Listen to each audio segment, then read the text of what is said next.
Welcome to Unlocking Las Vegas with your favorite redhead realtor, Erin Mills. We're going to be covering the greater areas of Las Vegas all the way to Pahrump and Mesquite, talking about trends, events, sports, and more. I'm super excited to welcome all of our guests this year and have a great time, which is everything Unlocking Las Vegas.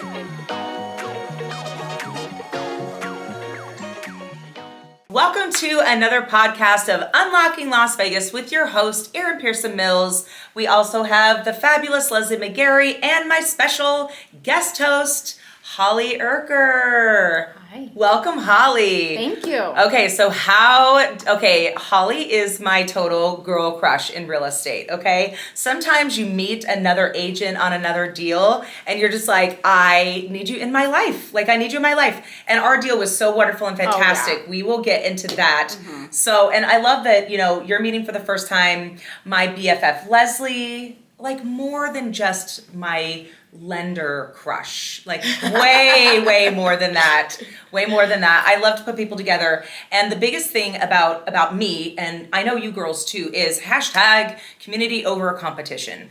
I feel how many agents do we have is between 17,000 and 18,000 in is it Southern Nevada or Nevada? Doesn't matter.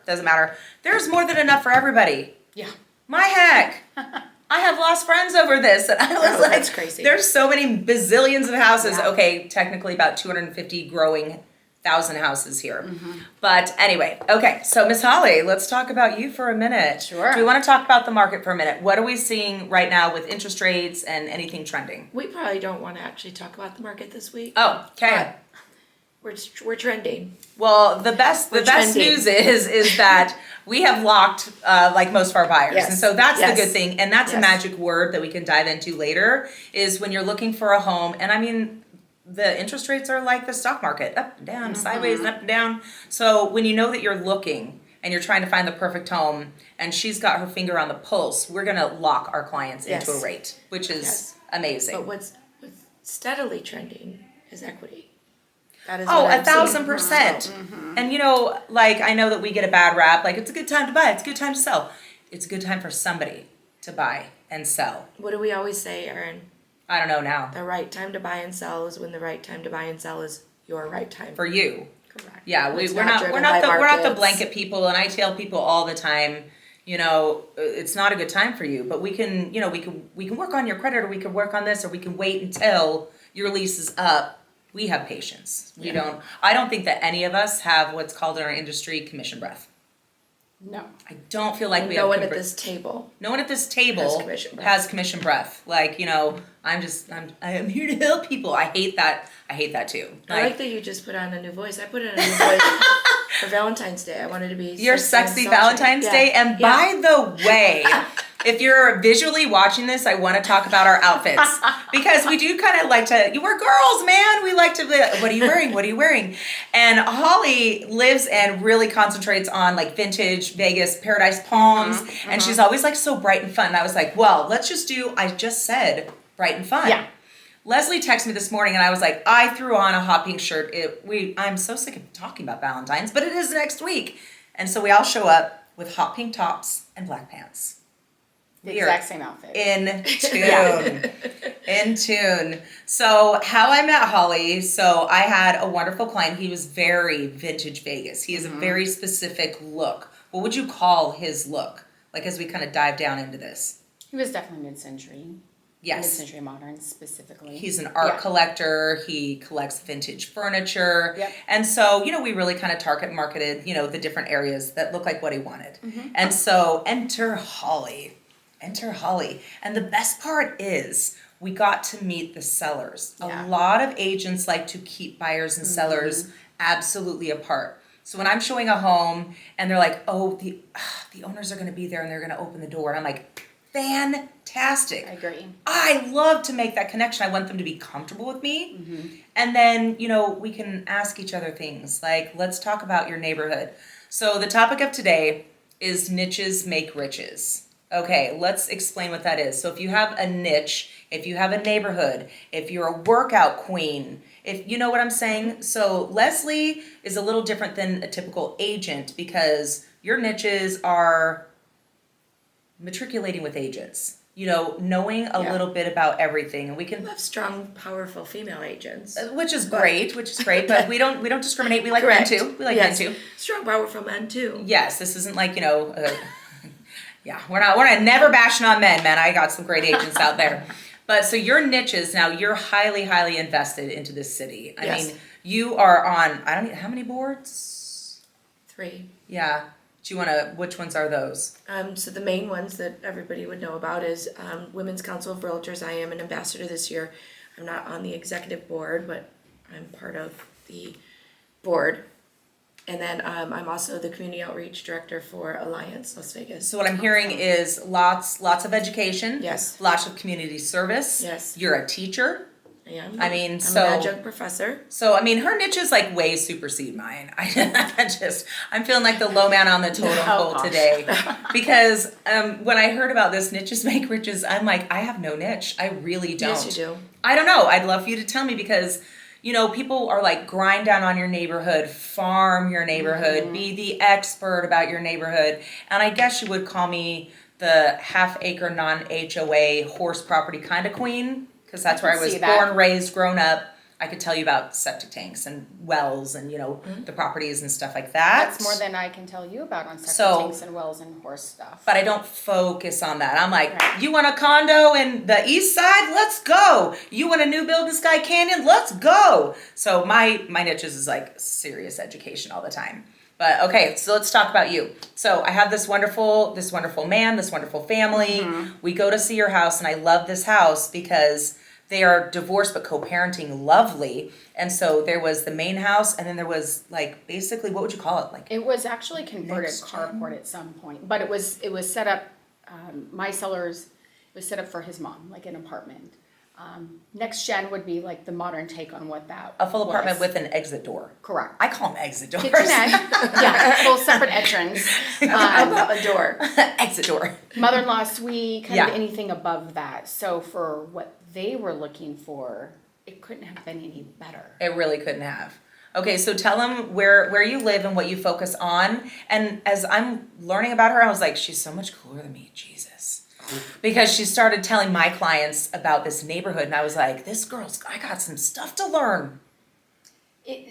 And maybe I'll explore into that. So I live in Paradise Palms. It's one of the many mid-century modern neighborhoods. Not many, a few in the city. You would think that there would be few. more, but the population was pretty small in the 60s. There was not a lot of development at that time. To let people know how magical, what very famous movie was filmed there. The movie Casino. There's movies, but Movies. Yes. But the main one was Casino. It was a Martin Scorsese film filmed in '85.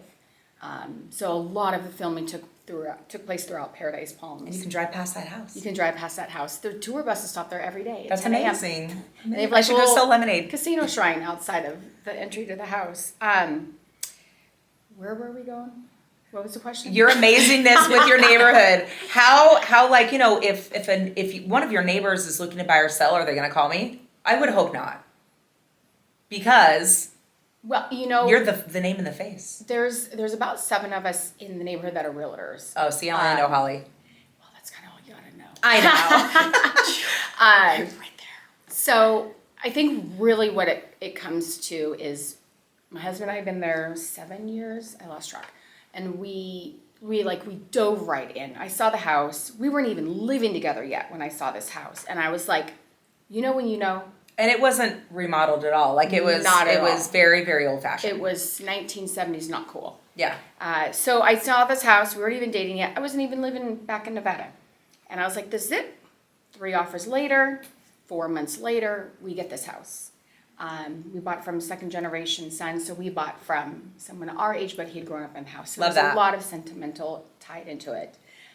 The weekend we got our keys, there was like a neighborhood party, which I had like Google searched. Neighborhood party, neighborhood guys. So what makes Paradise Palms so unique versus the other mid-century neighborhoods or the other vintage neighborhoods is the first Saturday of every month we have a party at someone's house. It's a social on a volunteer basis. We have like little name tags with our name and our street and the Paradise Palms logo. Some parties are like till 4 o'clock in the morning. Some are just like pretty casual, have beer and themes, chips. And we have themes. too. I'm the theme queen on I the love parties. themes. So that's really what like brings this neighborhood so close together. Like, I have 100 phone numbers of neighbors on my phone. And she told me and my clients the first day, she was like, there's this amazing Facebook page. You have to live here to be on this Facebook page. And she was telling my client, she was like, and here's where you get the parties and here's the garage sales. And if you have a question, we all share the same pest control guy. And if you need, I was like, this is much better than the neighborhood app where everybody just complains about everybody else. And there's just a lot of built-in resources for homeowners. And yes, you do have to be a homeowner. There are some renters on that Facebook group. But it's just a huge resource of preferred vendors, or tradesmen, we like to call them. Kind of a community safety watch. A welcome wagon's kind of tied all into that. It's something that brings everyone together. It's one of the many voices, I think, of Paradise Palms. We have a full built website that talks about all the history of the neighborhood. It's a very blog cool. of all the photos through our parties, through our neighborhood events. So there's just a lot. It's there. really about It's enjoy the very history unique. of your neighborhood, Yeah. which is unique here in Vegas because Correct. we've got really cool history. I mean, you live. Am I allowed to say where you live? Like you've got Guard Gate, right? It's public. You live in Rhodes Ranch, and that's magical in itself too. And so where I'm weird is that I live in a non-HOA community, and so it's kind of like the wild, wild west. But we love each other because we protect against multi-use apartment buildings and stuff like that because a lot of us do own horses. Not me, I have 2 puppy horses, but You do. so anyway, so how do you feel like what you're doing like centers on like how are you getting your clients? So I love this question because there was not necessarily an intent to it. I just realized we've lived there for 7 years. We moved in this house. It was 1970s, not cool. Run down. Nothing had been done in this house. Well, and I love the agents that add a layer of value on top because not only are you an agent, you also Restored a whole house inside and out. So we get the keys to the house, we jump in, we go to a neighborhood party, and there's a historical home tour the same weekend, all on the same weekend. Once a year in October, the neighborhood celebrates Docomomo, which is a national organization that acknowledges and protects and restores historical architecture. So we do a tour in Paradise Palms. It's mostly neighbors, but we get to appreciate, and it's a big fundraiser for the neighborhood also. So we had all these events the first weekend we get the keys for our house. We're all in. I would just fall in love. All in. And from that point forward, like we went to every social every month. We started working on the house, and so we were very visible. Well, in and the you two just neighborhood. moved out from out of state. Yeah, Now, did you live here? Did you have family or friends here? Like this I is had like lived this here. is your village, man. it is. It's crazy how it's all come together. I did live here previously for 6 or 7 years, but I was out in Henderson, like not on the vintage scene whatsoever. But in that time, like I became obsessed with architecture, and I just didn't want a house. I wanted a story. Yeah. So Kyle and I move in, we start renovating, and renovations are like not for the faint of heart, inside and out. It's like pulling a gray hair. I know. I It live is. in the house I grew up in, third owner, Yeah. 1984. Talk about that on another podcast. True. We could probably teach a class on this. I just cry. You could teach the class on it, and I just cry. She's got the design brain. I'm very left brained. I'm like, I take a picture of something on the Housewives and hand it to somebody, be like, I'll be back in 2 weeks. That'll be done. That's okay, and there's experts out there for that Yes, too. And yeah. I certainly learned a lot along the way. But you take all of that, you roll it forward, until I got my real estate license 3, maybe 4 years ago. That's somewhere in there. all. That's She's all. so good. I love it. And I think all of that, of what we've done, the credibility, the referrals we've been handing out for years, it's nothing we've not done. I think you take all that community involvement and you roll it forward to today. That's what allowed me to like step in and really master the neighborhood. Because we've been so involved. Yeah. So it wasn't anything out of character. It wasn't anything new. I just added another value to my neighborhood, being a realtor. Yeah. And being able to teach people the architecture and the floor plans and understanding the layout and how it was developed. And a lot of what I've learned has come from Nevada Preservation Foundation. They do a weekend-long event the last weekend of April, kind of like our very scaled down Modernism Week in Palm Springs. Yeah. We go on probably 8 to 10 events a weekend, and that's where I've learned all about the history, architecture, and that's how I've applied it to my business. So I look at that as like a learning tool. That's amazing. But if people call you and they're like, hey, I want something in Henderson.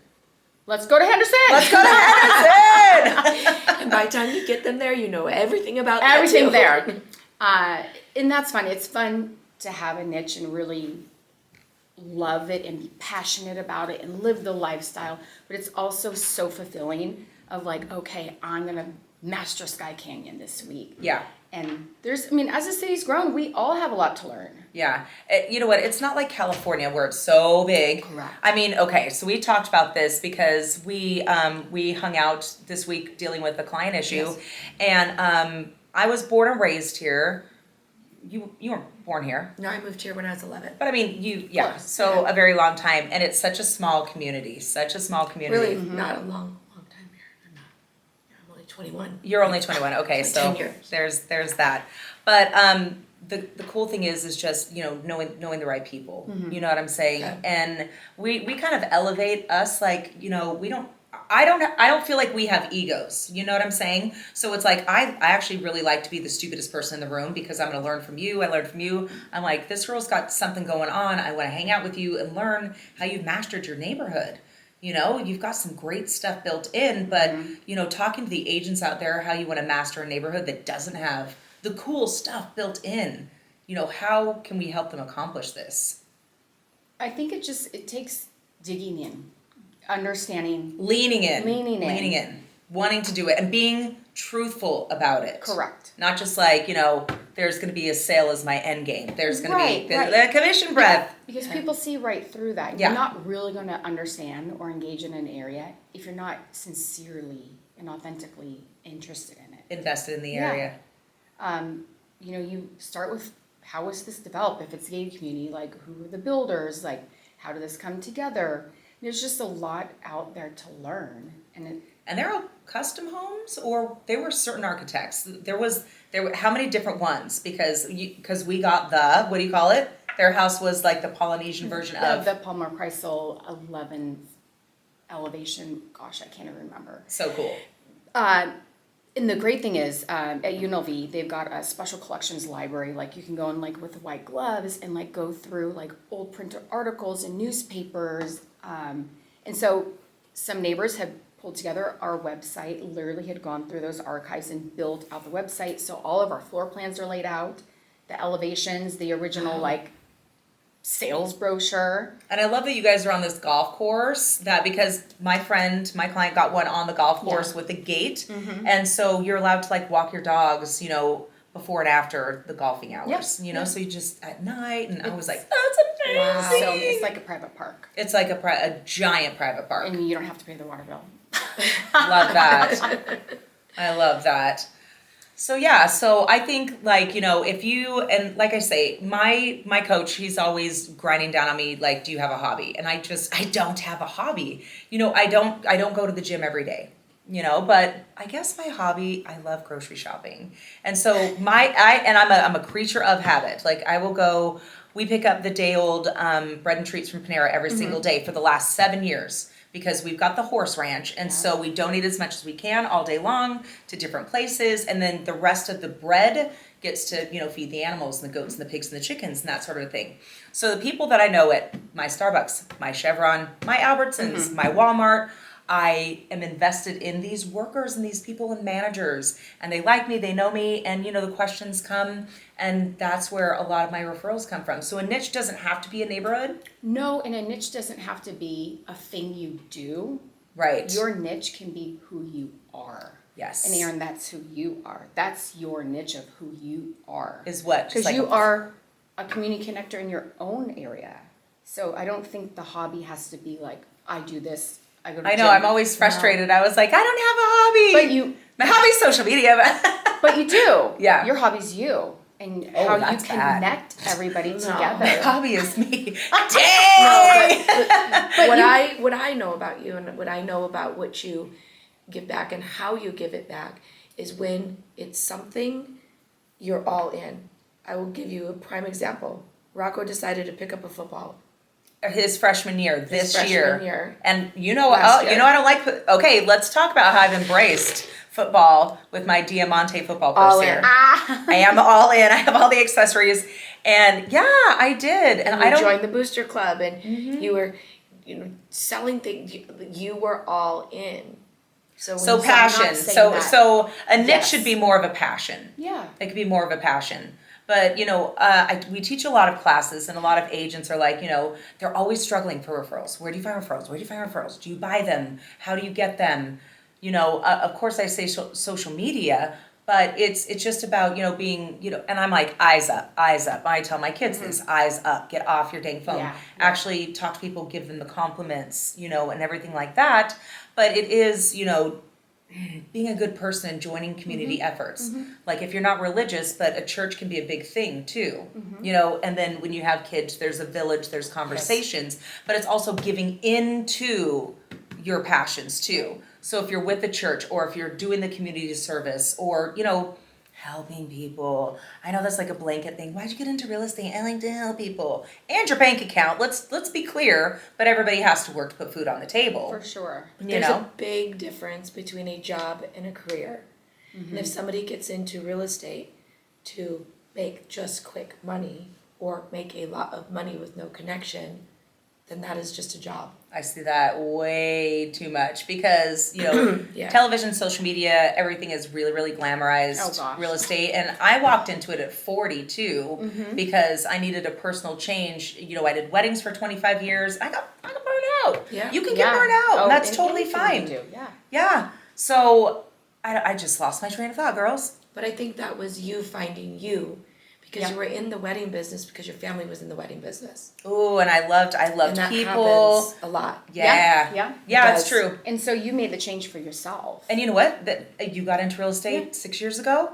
No, 3. Okay. 4? I was don't- busting it somewhere. for you. All right. Well, thank you. But see, and that's another thing. My girlfriend does the second half chronicles, and she talks about the second half of life. I'm not saying we're in our second half of life, ladies. I am not. But what I'm saying is, even at 28, if you don't like where you're going in your direction, change it. Yes. I'd say the better side of 40. Yeah. Yes. We can all And agree I to that. chose this career. I had a great 20-year career prior, but life just kind of got me there. What'd you do before this? I was in hospitality. I was director of sales. Of course I've been you in were. Convention sales for a long time. So this was a very natural progression. Yeah. But I made a very big sacrifice and had a supportive husband, thankfully, of making that change. Don't we all? Don't we all? Don't we all? Happy Valentine's Yes. to all of our To lovely all husbands the out there, supporting loves partners, out all there. the things. Yeah. So, I had a lot to lose also. I gave up a career, a very big career. So I didn't want to go back. And I knew what I'd learned, but I also knew, boots on the ground, let's go. And thankfully, I had a big, successful career, and I had all those fundamentals of business, and I knew Work email, ethic, traveling, meeting people, connecting, negotiating contracts, all the things. And I just took all of that and pulled it right in. Business planning, all the things, not even the fun stuff. Yeah. Yeah, and let's be clear. I mean, when you choose to be in a profession like ours, everybody's like, "Oh, you get to work from home. You get to make your own schedule." Let's be really, really clear. been in my home From three pretty successful people here, doing this is not having your own time No. or creating your own schedule It's or not. working less than 40 you don't hours. have an IT person, you don't have a marketing person, you don't have an HR person. None of this stuff's done. Yeah. It's all on you. And Yeah, you don't get to especially- leave at 5. No, definitely there's not. Computers don't get shut down at 4:45. Yeah. But, and this is where I was going with that, there's big differences between jobs and careers. And when you make a decision to what you're going to do with your own life, then you get to make the decision how much you want to put into it. Yeah. You could put as little as you'd like to put into it. But it doesn't feel like work. And I know that's a very cliche statement, but it doesn't When feel you do like what work. you love, you never work a day in your life. It's very cliche, but You're you know, still look, working. there are long days. Okay, there are very long days, and hours run into hours. But at the end of all of it, the fulfillment that you've done it for you and your career is very different than putting in a 16-hour day for a corporation. That's just me. I'll only speak for myself. Yeah. I agree. It's very different. 100%. I mean, let's be clear. A lot of people call me like career Barbie because within I got married really, really young. And so it's like I've had the time to have different careers. And so before I did get into the wedding industry, you know, there was a couple really big major ones. Like I worked at MGM, like in the casino marketing department. And then I was a maitre d' with Spago. Like I've had some really cool things. And in the wedding industry, I was an event DJ plus a wedding planner and the marketer. So, you know, there's a lot of things, but that was a big chunk. Yeah. That was a really big chunk. Yeah. But when I did work for the corporations, Spago, MGM Resorts, I mean, there's not a lot of loyalty. Everybody's replaceable. And I was, you know, between 21 and 26. And I knew that I could be replaced as good as I was, you know? And so I just like checked myself out, you know, that early. You know what I'm saying? But working for yourselves too, you do have to have an exit strategy. You do have to work on, you don't have a corporation giving you your health insurance or giving you your 401k or giving you. Right. So, you know, we're just built differently. And I think growing and learning and being around other people and not feeling, like you said, you're not intimidated having another realtor here. Heck no. I'm never intimidated by being in rooms with other lenders. I love that. I love to ask questions. I actually host masterminds and invite people in my own industry to come to those masterminds with me. Yeah. Because it's a collaborative effort. I mean, I share information because it's not mine to have. It's not a secret sauce. I'm not holding it over here. Yeah, I'm the only one who can do this. Nothing should be 'Cause secret that's just except for not like true. Kylie's lipstick or whatever. Right. I mean, there's some magic there. But it's like, you know, I'm not afraid to pick up the phone, Holly, oh my gosh, okay, somebody wants to be looking up in the arts district, tell me your feelings and thoughts, and you know, you comp that all the time. And if you're like, somebody's got a septic tank, can you tell me about that? Yes. Well, I might be working on one, so I know who I'm calling. Queen of septic tanks. Yes. And R&P rules, rural national preservation and all that. So And I think it's so, we can't be an expert of everything. It's impossible. no, I don't think that's good. No. I don't think that's good. Really lay your foundations and then just start adding to it. Yep. You know, and so I'm not going to say, you know, I am the #1 expert on Toll Brothers and Sky Canyon. I wouldn't do that. I know who to call. That thing makes me laugh across every industry, across the whole world when somebody says, #1. Nobody's Says #1. who? Yeah. Who told you that, and who printed you a certificate? Well, yeah, you know, I don't like that. 4800, they printed you a certificate, and now you are You need to stop that. Yeah. Okay. You could be the #1 to yourself. Right. You know, I always talk about, you know, keep the horse blinders on because boy, I can fall down a rabbit hole real quick. When I am teaching the social media classes, I say, you know, I construct, I don't consume. I consume on a very limited basis because, you know, I can be like, Holly sold 9 this month.